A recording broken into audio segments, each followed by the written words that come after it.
Police officers of Reddit. What is the dumbest reason you have been called to a scene? Story 1. I was dispatched to a house reference a reported vandalism to a vehicle. When I got there, the guy who called was standing by his car. I saw that there was no visible damage to the vehicle. His complaint was that dust picked by the wind was coming from his neighbor's yard and landing on his car. The guy actually wanted to file a criminal complaint. My first thought was maybe I was dreaming this nonsense. All I could do in response was stare at him, and I said absolutely nothing. The guy became uncomfortable and explained his complaint again. I couldn't help but just stare at him. At the time, I didn't think I could say anything to him that didn't sound insulting. I think he finally got it since he just went inside his house and never called us again. Story 2. Not a cop, but an EMT. I was called to a sick person, which turned out to be a perfectly fine person that just wanted a medical checkup, and thinking EMTs were doctors we would just give him one for free. Story 3. At the apartment tower I work security for, some Saudi royal family members called the cops because the hooker they hired took the money and ran. Cops said, "Sure, you can have the money back, but you have to admit to misdemeanor solicitation to do so." Before people ask, their cars had KSA Kingdom of Saudi Arabia license plates and the Saudi royal family crest on it. Also, they admitted to what they did to the cops, so in order for the cops to take the theft report, they would have to include the solicitation report. Cops gave them a break by letting them all go. Edit for everyone wondering, yes, they have diplomatic immunity. Story 4. LEO dispatcher here. A lady called into 911 to report her baby back ribs stole right off their grill, while another called in to report that a plane was flying low. Do I look like the FAA or Shane's ribs? We dispatched and aired lookouts on both. Deputies called into radio practically crying at 3 a.m. They were laughing so hard. When I confirmed the unit for larceny, she wants her baby back ribs over our radio. Story 5. Responded to the outside of the county jail one time, L.A. County Twin Towers, and had to actually fight a guy trying to climb the fence into the jail. This may not sound like much until you realize we had to fight a guy in order to prevent him from entering the jail, then drive around the back and put him in jail. L.A. is weird. Story 6. I once called the police because there were hundreds of thousands of maggots covering a huge parking lot, and I was convinced there was a body in the nearby dumpster causing the infestation. I might have been drinking a bunch. Story 7. Soon to be police officer here. When I was doing an internship with a local sheriff's office, I was with one deputy and we got called out on a domestic disturbance. Before we could get there, a city police officer intercepted the call and took it, since it was just outside city limits and we were still 15 minutes away. So we continued to patrol the county when the same people called again, specifically asking for a deputy to come out to the scene. We get there, and right off the bat this woman is going on about how when the city police officer he was very rude to her, and she wanted us to go arrest him and have him fired for unpolicemanlike conduct. I'm not joking, I had to turn away to keep from laughing in this woman's face. She was very angry because he allegedly said the word in front of her daughter. Keep in mind this woman was using the word 3 or 4 times in each sentence. We pretty much told her that our department doesn't police other departments and that she should contact the chief of police and make a formal complaint. This did not sit well with her, and she told us we needed to leave before she called the cops. Again, not joking at this point, the guy I was with couldn't take it anymore and told the woman that he was arresting himself and taking himself downtown, and we left trying not to bust out laughing. If everything goes right, I will have some more stories once I get hired by the sheriff's office. Story 8. Lady called because a cat was in her yard, not attacking anybody or anything like that, it was just in her yard. Even better is that we had to do a report every time we responded to a call, even if no citations were issued, so in my report, I put a cat as the suspect and a calico as its race. Story 9. So many. A woman found a half-eaten sandwich in her unfenced backyard. She thinks someone threw it there to poison her dog. She saved the sandwich and wanted us to test it for poison. A man called because his trampoline was blowing away in a windstorm. One woman called because someone stole her American flag from her front yard. One of those little tiny yard flags that are about 1 foot tall and plant in your grass. She called the morning after a particularly bad and windy thunderstorm. I had to explain to her that it's much more likely that the flag blew away than someone maliciously stole a 50-cent flag. I then found in a nearby sewer drain. My dog is acting strange. Can you send a police officer? Happens more than you'd think. My favorite is people who call in because people are driving too fast through the neighborhoods, so we go out there and run radar. 9 times out of 10, the person caught speeding is the person who called in the complaint to begin with. Story 10. I got pulled over a year ago for speeding 10 miles per hour over the speed limit, and not 1 or 2 or 3, but 4 cop cars showed up to the scene. It was in my super suburban hometown, and I am a 51 female, driving a non-tinted window smaller SUV. I think I can speak for the 3 cops who were called that it was pretty dumb. Story 11. There was a lady that called the cops on a homeless shelter because they wouldn't let her turn the dorm into a sauna, said she was freezing, but refused blankets, wanted to use a fire hazard space heater. Cops came, saw the dorm was over 65F, and told her that it wasn't an emergency and left. Story 12. Worked for the local newspaper and we got to read all the calls to the cops. The most hilarious one was from a woman who called in to report a man driving around in his van playing loud music and luring kids. When the cops showed up, it was Ice Cream Man. I wish I was making this up. Some people are just nosy busybodies. Edit. Holy snacks, this blew up. Thank you to the kind stranger who popped my Reddit gold. Story 13. This may be apropos of nothing, But I called the police once because there was a guy wandering the mall parking lot across the street from my house screaming as loudly as possible, and seemed to be trying to force his way into the mall. I didn't call 911, just police HQ because it wasn't an emergency. 9 cruisers showed up within 5 minutes. Must have been a slow night. Story 14 officer here been working 2 years in a large city. The first call that truly made me question my job choice was a disturbance between a husband and wife. Officers had been out in the house earlier in the day, and the wife called 911 a second time. The wife called and said she and her husband were arguing because she wanted to have, but he refused because her vagina stunk. It is difficult to remain professional. Story 15 once responded to a call originating in the sheriff's department parking lot. Literally walked out of the doors into the following fustercluck. A woman who had just gotten released from jail's ex-girlfriend came to pick her up, drunk on a moped. The reason it got reported is that the drunk woman was doing donuts in our parking lot waiting for her ex, lost control, and rammed a police car. My training sergeant always had a saying that ran true that day: we don't catch the smart ones. Story 16 I'm not a police officer, but I liked a Facebook page where all calls to police for incidences are posted for the county. The center of my hometown is the crossroads of 2 major state highways, and they've slowly been expanding them. Traffic is super congested in town, and I repeatedly see posts like this. Officers called to intersection of 34 and 47 because light is taking too long to change, or officers called to intersection of 34 and 47 because lights have changed, but cars remain stopped. Really, people, this construction has been going on for years, but you're still confused. Story 17 reporting party said a pigeon was acting strangely on her deck. It wouldn't fly away. It flew away when I clapped my hands. Also had a call for 2 people riding bikes smiling suspiciously. Story 18 a friend of mine who is a police dispatcher said a woman called the police because her teenager took the rest of the Doritos from the cupboard and wouldn't put them back. Story 19 saw a woman threatening to call the police on the staff of a kebab place in my city because other people, who had ordered before her, were served before her. She then started screaming about how her husband was a lawyer. Blah blah, shall sue discrimination. She was escorted out by the off-duty cops who were in the place and was seen making a pathetic groveling apology. Spoiled rich male and female, waste of life good kebab. Story 20 I'm not a cop, but a few years ago when I was moving into a house I was doing most of my moving late at night. The nosy old couple across the street kept calling the cops and reporting suspicious activity. The first time the cops showed up they were prepared for criminal hands on guns, flashlights in my eyes. But by the 4th time they just BS'd with me and finally told the couple to stop calling the police. I'm not sure what made the couple think burglars would bring stuff into the house instead of taking it out. Story 21 I am not a cop. About 12 years ago I was driving home from a friend's house and I saw an injured raccoon in the middle of the road. It had likely been hit by a car and was unable to move, but it was intact and stood a chance of survival if cared for properly. In a benevolent gesture that was out of character for myself at that time, I called 411 to find out the number for animal control and was told that after midnight the police took over for animal control. So, I called the police and told them there was a hurt raccoon that needed medical attention. In a voice dripping with sarcasm the dispatcher told me okay, he'll send an officer out to look at the hurt raccoon. I got the message and took it on myself to wrap the raccoon in a shirt and move it onto the grass. It did not struggle or try to bite. It understood I was trying to help it.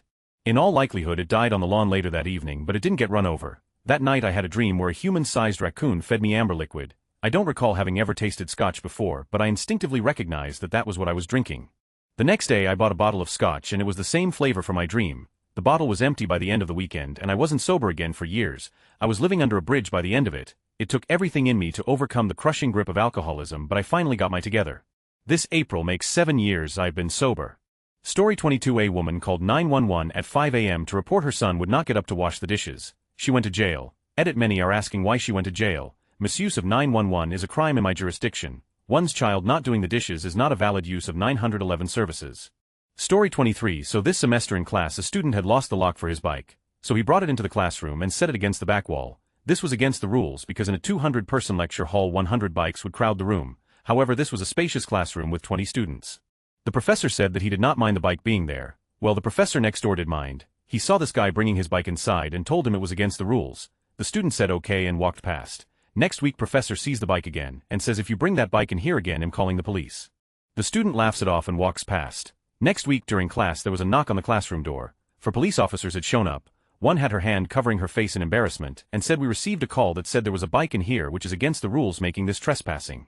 The bike needs to leave or else we have to arrest you. The student said he doesn't have a lock and it will get stolen. Professor knocks some sense into this kid and tells him to go home, then it's not worth getting arrested over one lecture. In the end no arrests were made. I don't think there was a fine either. Police officers all had a look saying why are we here and looked embarrassed. The professor who called the police probably got the bad end of that deal though. The professor whose class was interrupted has a lot of clout at the university and didn't take kindly to the whole situation.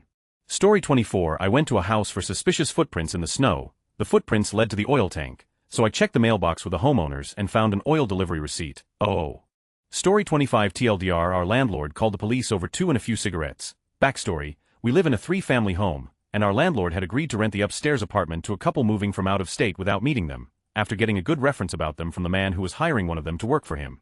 They were white trash, loud at all hours, severely underweight and filthy dog, smoked in the house. They were told not to do this, and even Jimmy the washing machine open to steal quarters. The landlord didn't collect these. The washing machine was just on our neighbor's grid, and they were used to reimburse them for the utilities that were used.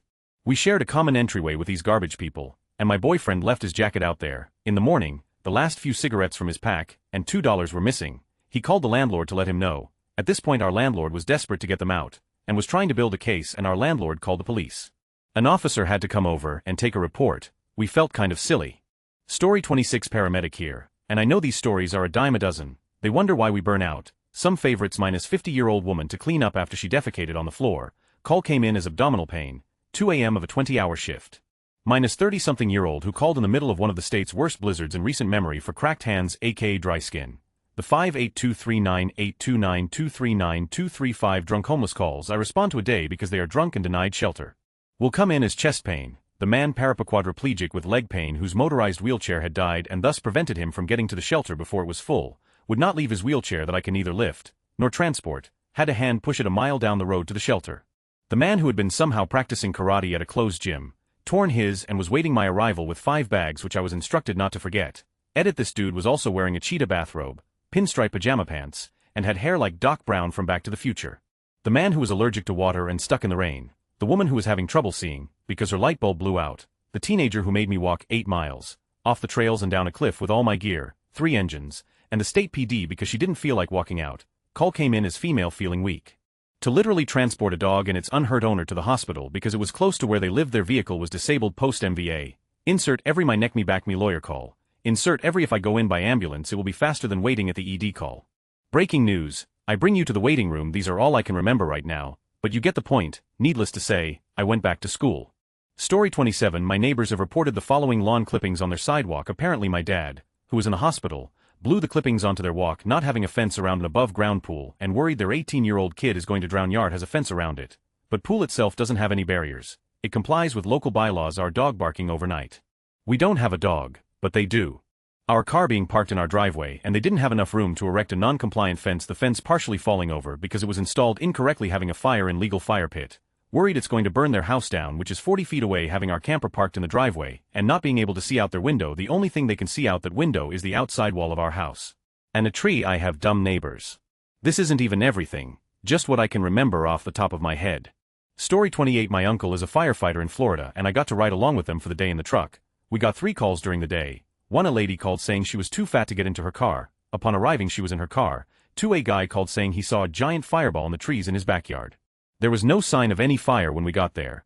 3, a lady called saying she was having a heart attack. She was not. Story 29 I'm a commercial vehicle officer. A lot of my time is spent working way stations in my area. One day I heard a bolo be on the lookout for locate for a stolen tractor-trailer combination coming from a neighboring city over my radio. The guy stole it from a company yard, pushing another vehicle out of the way with his newly acquired Kenworth in the process of fleeing. He drove to another city to pick up a prostitute tweaker, and headed back into my town. Driving a truck he knew was reported stolen. He pulled into my open way station to get weighed, carrying stolen freight that came with a stolen truck. The guy went easy. His friend locked herself in the truck until local police arrived to take the arrest. I went to court over it, and the reaction from the grand jurors when I explained the situation to them was pretty good. Story 30 I'm Border Patrol, and the absolute dumbest reason I've ever been called was a break-in on a house. Sounds reasonable, right? The house was 50 feet from the border and had footprints heading to the house, then back down south to Mexico. The only thing the aliens took was some packages this guy had. Fortunately they left a couple behind, which totaled 104 pounds of marijuana. We arrested the idiot for felony possession, when he said the least you can do is get the rest of my stuff. Story 31 We get these a couple times a week. My child won't brush teeth, go to school, clean room, do homework, get out of bed, yup, living the dream. Story 32 I have a family friend that works for 911 dispatch and her favorite call was when a guy called in because he got his caught in his jean zipper. He thought he was going to die and kept crying on the line. Story 33 My dad was called to an elementary school since a parent wanted a 5th grader charged because when her daughter went to sit down, he pulled the chair away and she fell down. Story 34 Blades of grass in the street. Apparently it's a local ordinance that landscapers are supposed to pick up mulched grass after they cut it. Well, they didn't and Mr. Johnson called about his neighbor because they were in the street. Story 35. Not an officer, but I'm a newspaper reporter. Several years ago, I received a police report about a gentleman who reported a stolen bowl of macaroni. I think I still have the report somewhere. Story 36. I'm an EMT and was listening to the police channel on the radio one night. We hear county to district X cars. We just had a female caller state that there is a black male, wearing a hoodie, walking down her street, unit on the road. Okay, what does she want us to do? Dispatch, no idea. My partner and I laughed for a good half hour over that one. Story 37. I had a friend whose mom worked for the city. She would get complaints all the time for the dumbest things in the rich neighborhoods. She got a call for there being too much salt on the road in the wintertime, and a signed petition from everyone in the neighborhood to get rid of a nearby car mechanic because they thought his shop was too trashy even though he'd been in business there for 20 years before the development was built. Story 38. This happened on a particular cold evening. A lady put her pit bull out on their porch and left the dog there overnight, and the poor thing froze to death. The owner called 911, and when we show up the dog is frozen and we have to charge her with animal cruelty. Felt bad for the dog, not the person who was still drunk when they called. Story 39. Cop here. Dumbest reason for being called to a scene. Lady called and wanted us to tell her son to go to school. One of our stations had a carnival fundraiser and the street was closed. Someone called and complained there was a Ferris wheel obstructing traffic. Someone called in for theft from the city. The suspect was stealing recyclables from the trash can. Gas-powered leaf blower use is illegal. This is possibly the lowest priority on my list of things I don't care about. I'm sure there are more, but these are what came to mind. Story 49. 11 Dispatcher here, not an officer, but I once dispatched an officer to assist a subject whose cat was experiencing respiratory distress. The poor girl teenager was in tears, which only got worse when I told her that I couldn't send her a medic, which was what she was requesting. I felt so bad, and since the officer wasn't on anything, I told her I'd at least send him to see if he could do anything. Turned out the cat was having a problem with its meds. It survived. Story 41. Cop here. We have a guy in town who is paraplegic and confined to a wheelchair. He also has a totally abrasive personality and is an all-around awful person. The county pays for a caretaker, but he either fires them or they quit because they won't cater to his unreasonable demands. He called 911 once because his trash cans didn't get moved to the curb before trash day, and he wanted the police to come do it for him. The dispatcher routed me the call. I called into dispatch and told them that I was absolutely not going out to put this guy's trash cans out. They ended up sending the fire department out after enough cops mutinied and refused to go. Story 42. My neighbor hated my Mustang. He started calling the cops on me for drag racing. No, I'm accelerating to the speed limit of 45 from a stop sign. Anyway, he started calling the cops on me when it was a pickup truck, the UPS truck, the garbage man, etc. If he heard a V8, it had to be me. I spent a couple weeks in Germany. One night my parents get a knock on the door. It's the police. They had reports of me drag racing again. My parents handed the officers my keys and said he's been out of the country for 2 weeks. You can go feel the engine if you want. The police apologized for disrupting my parents' evening. Story 43. My dumbest call was a backup request from our fire department. 50 years old 400 pounds guy had been calling the fire department a few times a day to let his dog out or bring him something like milk or the TV remote. They explained that they were regularly taking care of his dog by letting it out and picking up its. The fire department finally got pissed and started calling us to help. The guy used to be normal, and then he got fat and started needing medicine so he wouldn't hurt. The medicine made him completely idle, so he got really fat and completely spaced out. I was going to arrest him for 911 abuse after I found out that they had 60 calls since the beginning of that year. Didn't have a big enough car, so I took a warrant and let someone else figure it out.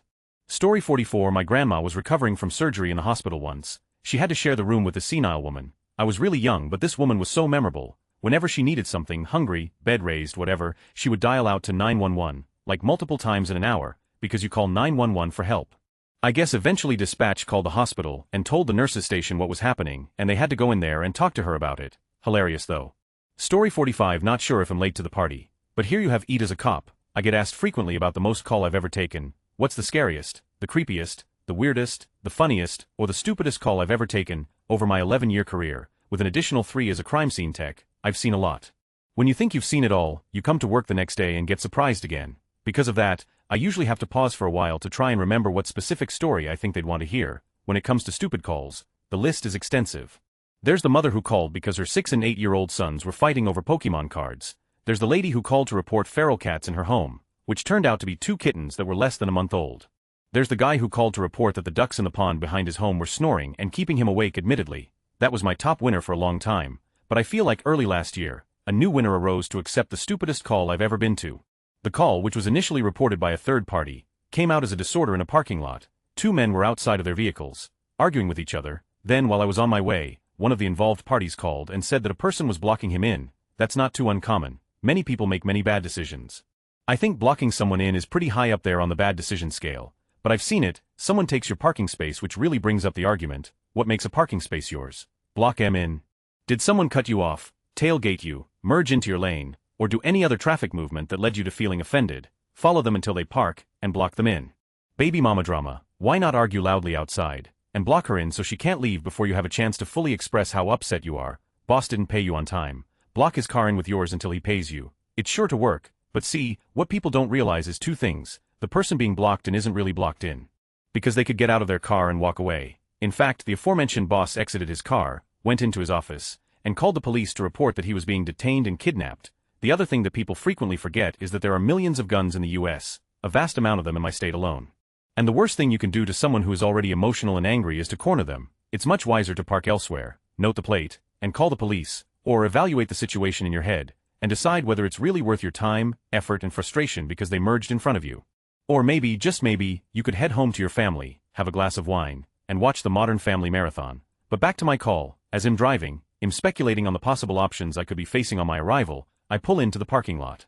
It's a grocery store parking lot with a L-shaped strip mall of the anchor store, and numerous smaller businesses on each side, along with a gas station on the corner, a freestanding auto parts store, and a chain restaurant that serves pancakes of the international variety. The parking lot is sizable with lanes adjacent to parking stalls, along with the access roads that run through the lot to allow ingress and egress. Fairly close to the center of the lot I see them, a Corvette and a lifted pickup truck. It's what is basically a T-shaped intersection in the parking lot. The wider road, I use the term because I don't know what the drivey parts of parking lots are called, is running north-south, from the public roadway to the front of the storefronts. The smaller road tees off of that to the west, and eastbound cars have a stop sign. Now understand that traffic law doesn't exist on private property at last in my state or any state I've ever heard of. The only thing we enforce are DUI, reckless driving, or hit and run. That's it. Stop signs on private lots are merely suggestions. The Corvette is on the east-west roadway, facing east, about 15 back from the stop sign. The truck is primarily on the north-south roadway, in the midst of a right turn onto the east-west. My first assumption is that it was a private property collision, and the drivers both got upset and started arguing, but as I exit my patrol car, neither seemed to have damage. I contact the first driver of the truck. He tells me that he's headed toward the grocery store. He starts to turn right toward the parking area. His truck is so large, and the roadway so small, that in order to negotiate the turn he takes up both lanes of traffic of the roadway he's turning onto. As he's turning, the driver of the Corvette comes up from the west, and refuses to yield while he finishes his turn. He stops in the eastbound lane, and refuses to back up. I clarify that there was no collision. I contact the driver of the Corvette. He tells me that he's trying to leave the lot. He is driving eastbound through the parking lot toward the larger road that takes him to the exit. As he approaches the stop sign, the driver of the truck comes whipping around the corner and into his lane. The driver of the truck refuses to yield to him, and refuses to back up. I clarify that there was no collision. In speaking to them further, I learn that this hadn't just occurred either. The traffic snafu occurred, and initially both drivers remained in their cars, trying to win the Mexican standoff. Approximately 10 minutes later, yes, you read that right, the wife of the truck driver gets bored, and exits the truck to enter the grocery store. Give or take 10 minutes after that, bother drivers exit and begin to argue with each other over who needs to back up to yield to the other. At that point, someone called the police, and it took me just over 5 minutes to get there, so here we are, playing Billy Goat Scruff for nearly 30 minutes, and to top it all off, neither vehicle was blocked in. Either driver could have reversed out of the situation and gone on their way, but that's not how you win a measuring contest. Now is it? Upon realizing that the only crime that was being committed was that both of these guys could possibly reproduce, I did the following. I clarified that absolutely no crime was being committed. I pointed out that the situation was so ridiculous that even the one guy's wife wanted out of it. I told them both that I've met kindergartners with more maturity and they deserved every minute of wasted time they were spending here, but I wouldn't be a part of it. I suggested that they should find reverse, unless they were too childish to understand how cars worked. Then I turned and laughed out loud all the way back to my patrol car. I left, and got Starbucks. To this day I still can't fathom two middle-aged men stopped in a parking lot for 30 minutes because each one felt they had a perceived right-of-way that doesn't even exist. By the way, we love to share our stories in Tales from the Squad Car. Check us out. Story 46 had an elderly frequent caller report trespassing. I show up and don't see anyone around but her. She said mosquitoes were landing on the neighbor's dog droppings. She distressingly explained how the mosquitoes would then fly over the fence onto her property. Story 47. Not a police officer, but I have a funny story. So, my dad likes a drink. One night, he goes around to his mate's house for a few while I go for a nap. A few hours pass and am woken up by my stepmother's blood-curdling screams. As you can imagine, the adrenaline began flowing because I had no idea what was happening. Turns out there is a madman trying to force himself into the house. The doorbell is constantly ringing and yelling is coming from the front door. He was apparently looking for my father to kick my stepmother, frightened as, is simultaneously trying to comfort my younger siblings and call the police. If I hadn't have still been in a bit of a daze from the nap, I would have known straight away. Turns out it was my drunk father in a super realistic old man mask trying to prank us. Anyway, I let him in, call him ahead, and stepmom begins roasting the out of him, all while the kids are in hysterics and have lost all trust in their father. Moments later, 3 police cars with sirens blaring rush into the house with guns drawn. My stepmother tells them what had happened and they weren't too impressed. Although, one did visibly giggle, they offered to take my beer-drenched father into custody overnight, but forgiving stepmom refused. Oh, and apparently all of this triggered an anxiety disorder in my young sister. Good old dad, edit spelling. Story 48 Hello 911 McDonald's put onions on my burger linked to the Besto Flagalidvis thread. Story 49 My sister called the cops on me when we were kids because I was mean to her. I was babysitting her and she wouldn't leave my room, literally like protesting and wouldn't get off my bed. So I gave her a dead leg and she stormed off crying. Like 10 minutes later she comes in running begging for my forgiveness. Cops rang the doorbell a couple minutes later. The cops, my mother, and I were not amused. Story 50 My brother was a cop and I was a firefighter at the time. We both got called to the same scene because a lady tried to light a Wendy's on fire after they got her order wrong. They even offered to refund her meal price when she complained, but instead, she lit their trash can on fire. Story 51 Best friend of mine is a state trooper. They have this little old lonely lady that calls and tells the dispatcher that there are aliens demons in her house and needs help. When the troopers respond they check the house and sometimes yell that whatever is there has to leave. For this service she gives them a huge box of cookies. They bicker with each other as to who gets to go that day. This happens at least twice a month. Edit words.